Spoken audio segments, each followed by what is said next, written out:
Hello students, welcome to Sun Michael learning class. मैं अमन चौरसिया। आज मैं आप लोगों को हिंदी व्याकरण के अध्याय 8 को पढ़ाऊंगा, जिसका शीर्षक है सर्वनाम। तो सबसे पहले इस अध्याय में हम लोग देखेंगे कि सर्वनाम है क्या। इसकी एक छोटी सी परिभाषा को देखेंगे, इसे जानने की कोशिश करेंगे।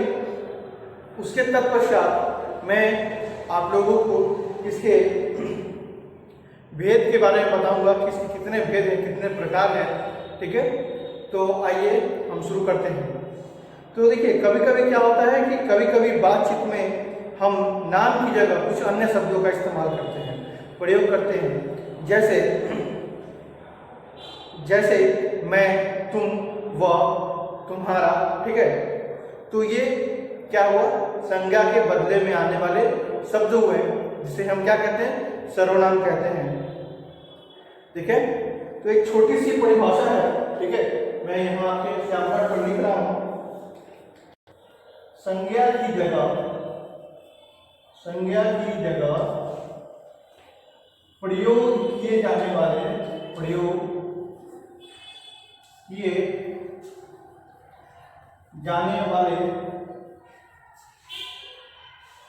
शब्द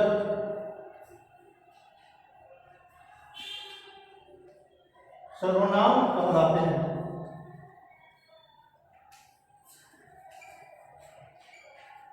ठीक है, तो ये क्या हो गया, संज्ञा की जगह प्रयोग किए जाने वाले शब्द क्या कहलाते हैं, सर्वनाम कहलाते हैं। जैसा कि हमारे पाठ्य पुस्तक में लिखा है, जो कि मैं अभी आपको पढ़कर समझाने वाला हूं, वो यह है।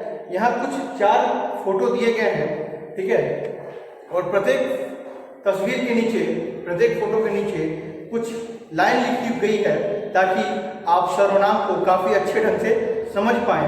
तो पहला है, अजय बेटा उठो, तुम अभी तक सो रहे हो, आज रविवार है माँ, मैं सो सकता हूँ। तो ये इस पंक्ति में हम क्या देखते हैं, इस पंक्ति में देखते हैं कि जो है, ठीक है, वो अपने बेटे का नाम दोबारा ना लेकर क्या करती है, सर्वनाम शब्द का इस्तेमाल करती है। यानी जो अजय है वो एक क्या है, संज्ञा शब्द है। ठीक है, तो उस संज्ञा शब्द से अजय की माँ किस शब्द का इस्तेमाल करती है, तुम शब्द का इस्तेमाल करती है। तो ये क्या हुआ है, सर्वनाम। ठीक है, ठीक उसी प्रकार दूसरी तस्वीर में हम लोग देखेंगे, अजय घंटी बजी है, देखो कौन आया है।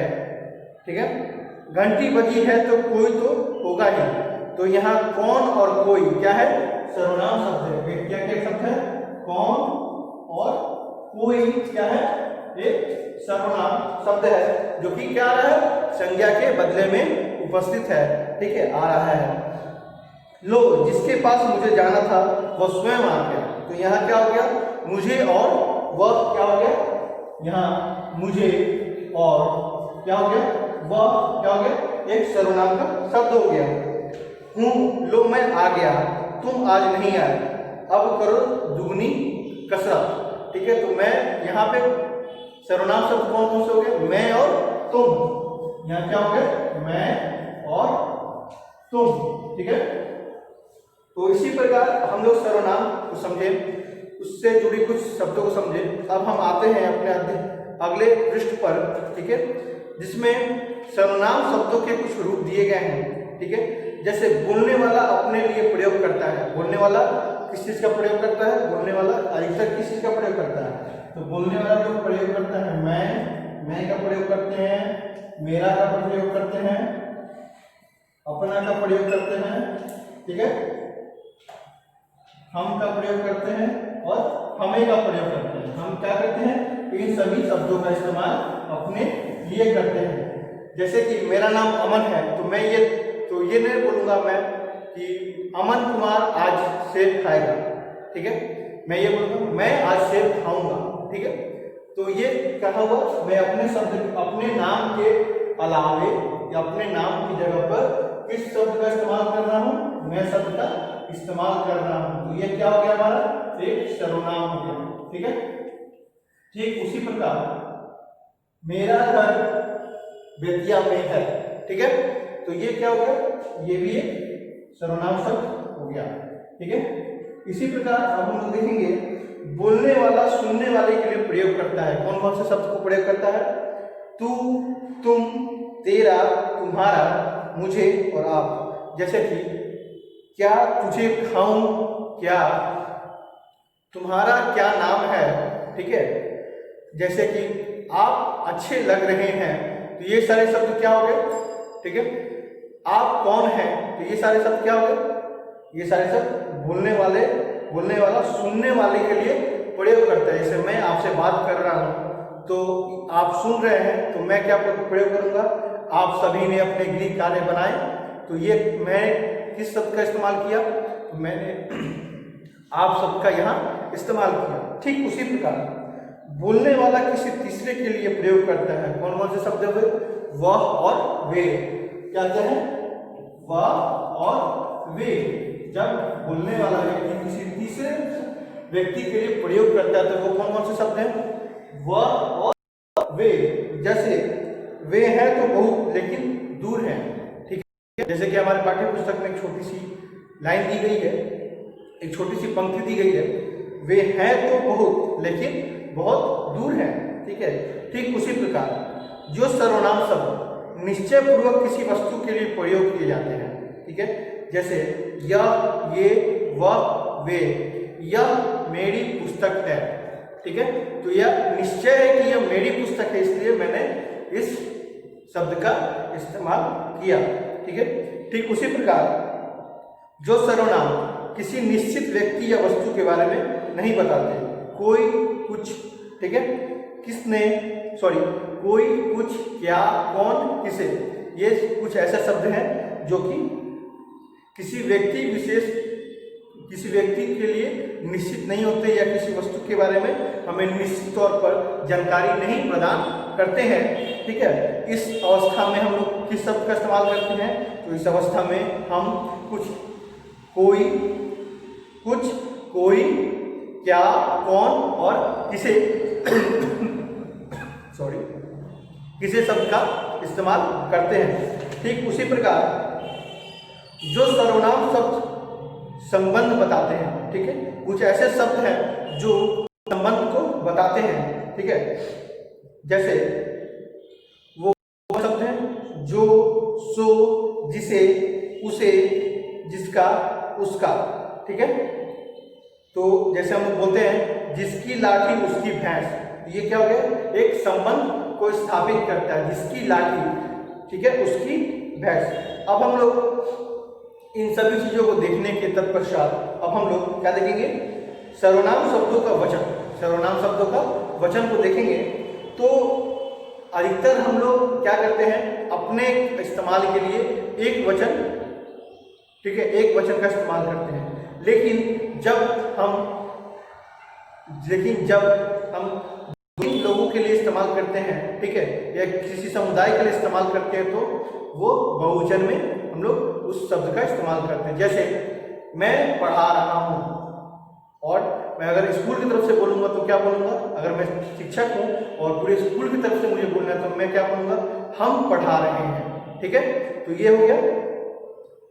दूसरा है यह एक पुस्तक है, और अगर ढेर सारी पुस्तकें हैं तो क्या बोलूँगा मैं ये सारी पुस्तकें हैं। ठीक है, उसी प्रकार वह आ रहा है, ठीक है, ये एक वचन हो गया। वे आ रहे हैं, यानी एक से अधिक है, तो हम लोग किसका इस्तेमाल किए, वे का इस्तेमाल किए। ठीक है, उसी प्रकार इस, इसे, इसका, तो इनका क्या हो गया, इन, इन्हें और इनका। उस, उसे और उसका का क्या हो जाएगा, उन, उन्हें और उनका।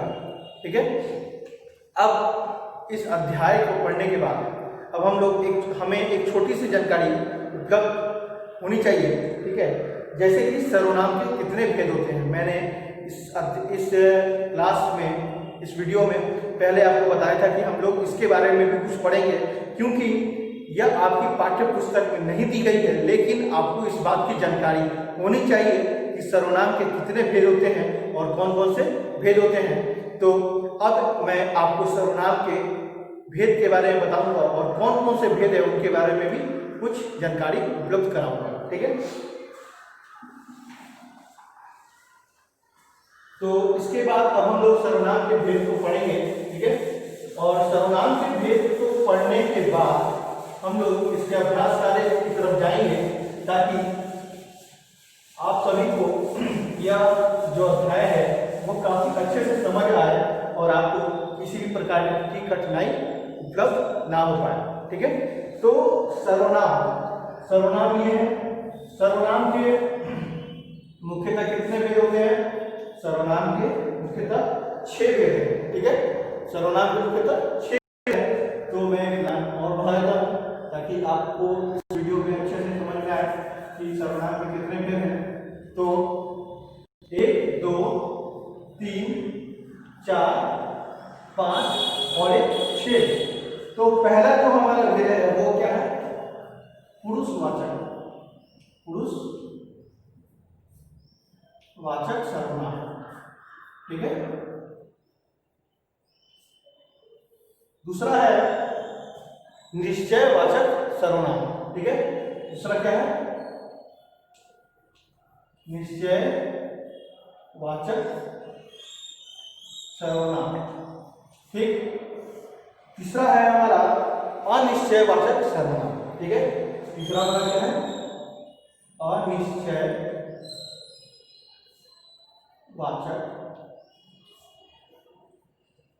सर्वनाम, ठीक। इसके बाद हमारा जो चौथा है वो क्या है? हमारा चौथा जो है वो है प्रश्नवाचक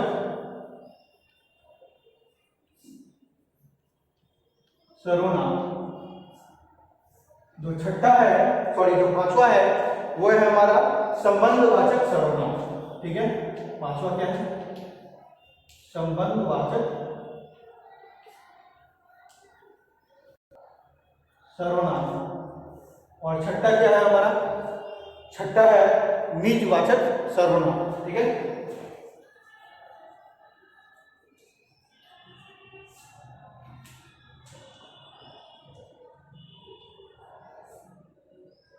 इस प्रकार इस चार्ट के माध्यम से हम लोग समझ पा रहे हैं कि सर्वनाम के कितने भेद होते हैं। तो सर्वनाम के 6 भेद होते हैं, ठीक है। पहला है पुरुषवाचक सर्वनाम। दूसरा हमारा भेद है निश्चयवाचक सर्वनाम। तीसरा है अनिश्चयवाचक सर्वनाम। चौथा है प्रश्नवाचक।